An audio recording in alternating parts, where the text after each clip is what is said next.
सुप्रभात। हिंदी व्याकरण की कक्षा में 11वीं और 12वीं के छात्र छात्राओं का फिर से स्वागत है। आज का हमारा विषय है जनसंचार माध्यम। पिछले दिनों हम लोगों ने जनसंचार शब्दावली पर चर्चा की थी। आज का विषय क्या है? जनसंचार माध्यम। यानी जन का अर्थ क्या होता है? जनता, आम लोग। संचार का अर्थ भी होता है माध्यम ही, माने किन माध्यमों से, किन साधनों के सहारे हम अपनी बातों को दूसरे लोगों तक पहुंचा सकते हैं। तो ये शब्द आया कहां से है? आप लोगों ने देखा होगा कि कम्युनिकेशन शब्द आप लोगों ने सुना होगा। तो ये कम्युनिकेशन शब्द कहां से आया है? लैटिन भाषा से आया है। तो वहीं से आया था कम्युनिकेशन। और ये जो जन माने लोग, संचार जो शब्द है हमारा अपना भारतीय है, संचार माने संचरण करना।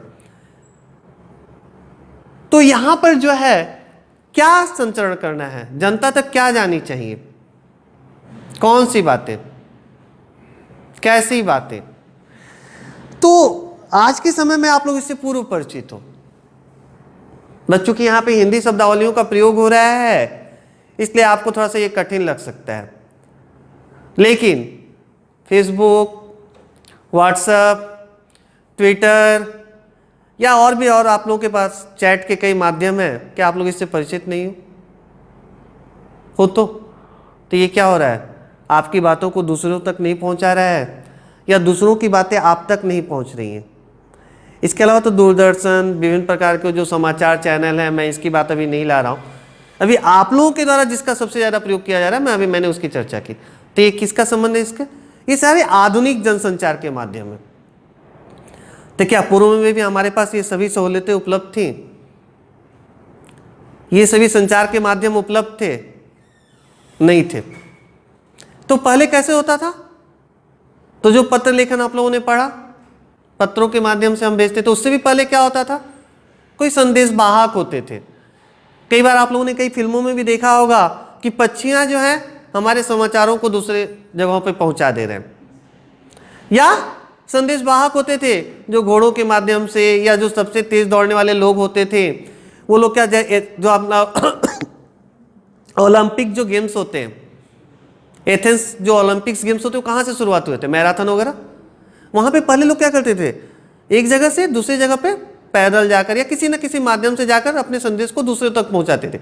ये थे प्राचीन।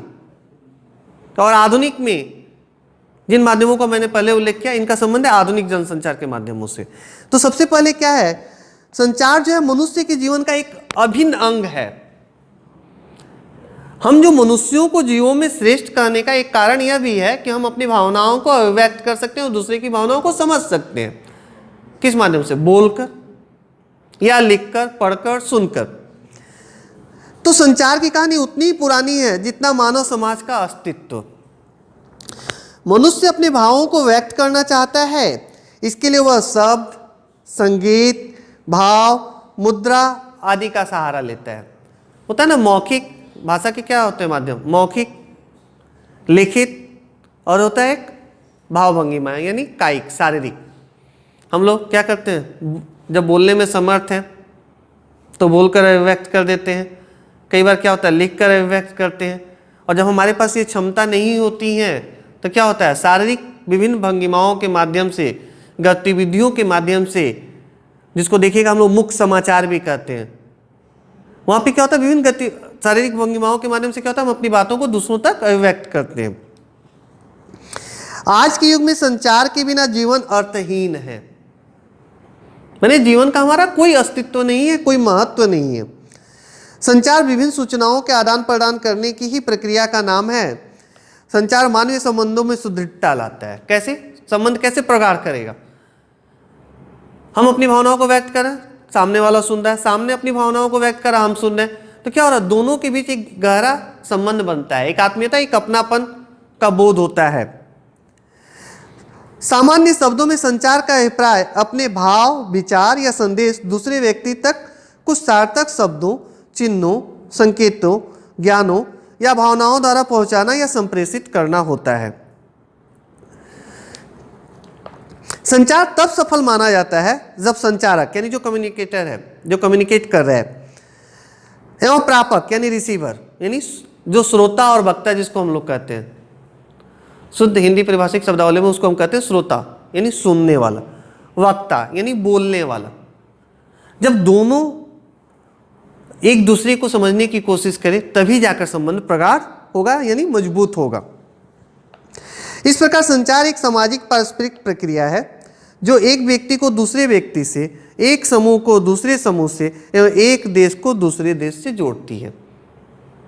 आज हम लोग क्या है, घर बैठे बैठे विदेशों में रहने वाले लोगों से भी क्या होता है, वीडियो कॉल के माध्यम से, वहाँ पे भी कई माध्यम निकल गए हैं जिसके बारे में आप लोग मुझसे भी ज़्यादा जानते होंगे, या कहें हम अध्यापकों से भी आपको जानकारी ज़्यादा है। तो क्या होता है, घर बैठे बैठे हम एक दूसरे को देख पाते हैं, कुछ सेकंड में ही एक दूसरे से बातचीत हो जाती है हमारी।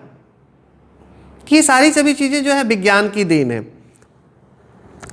संचार शब्द हिंदी में अंग्रेजी भाषा के शब्द कम्युनिकेशन का पर्याय है।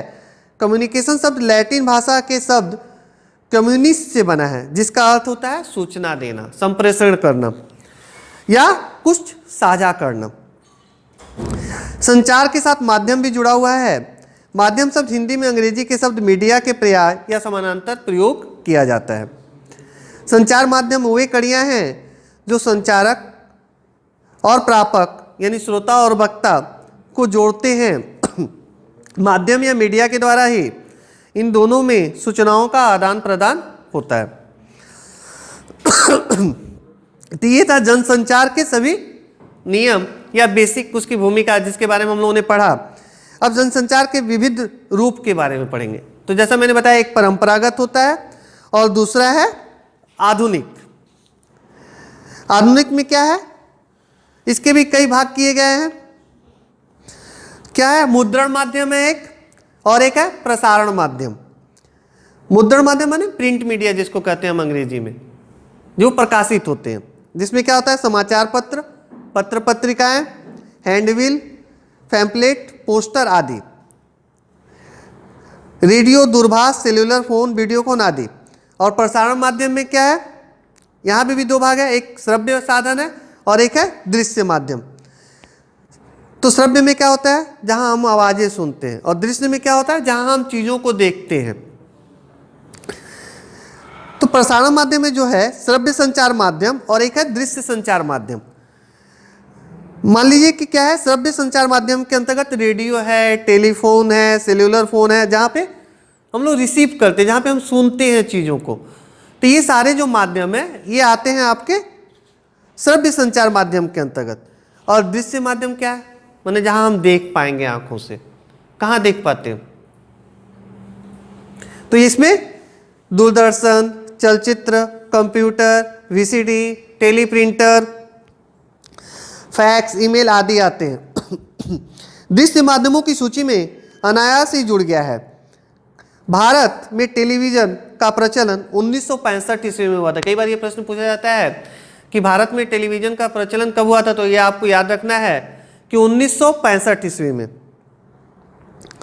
और 1975 ईस्वी में देश में उपग्रह की सहायता से दूरदर्शन कार्यक्रमों का प्रसारण आरंभ हुआ। 1975 से क्या हुआ, जब हम लोगों ने उपग्रह स्थापित कर लिया तो फिर से इसको हम लोग दूरदर्शन के माध्यम से दिखाना शुरू किए थे। 1982 ईस्वी में रंगीन टेलीविजन देश भर में लोकप्रिय हुए। इन उससे पहले क्या था, ब्लैक एंड व्हाइट टीवी था हमारे पास, मैंने सादा काला और जो चलचित्र देखने को मिलता था। तो 1982 में पहली बार जो है रंगीन टीवी जो है, टेलीविजन जो है प्रचलन में आया था। दूरदर्शन के क्षेत्र में क्रांति उपग्रह के माध्यम से प्रसारित होने वाले केबल टीवी चैनलों की शुरुआत हुई।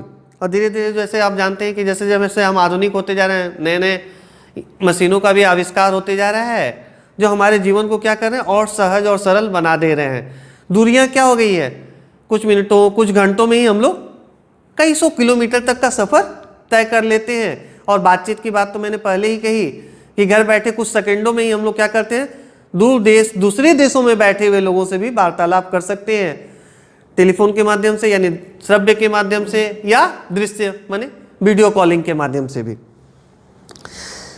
मुद्रण माध्यम यानी जो प्रिंट मीडिया, जहां अखबार वगैरह समाचार पत्र वगैरह आते हैं, विभिन्न पत्र पत्रिकाएं हैं, इनका संबंध जो है मुद्रण माध्यम यानी प्रिंट मीडिया से है। अगले दिन हम लोग पढ़ेंगे कि समाचार पत्रों का इतिहास एवं विकास कैसे हुआ। धन्यवाद।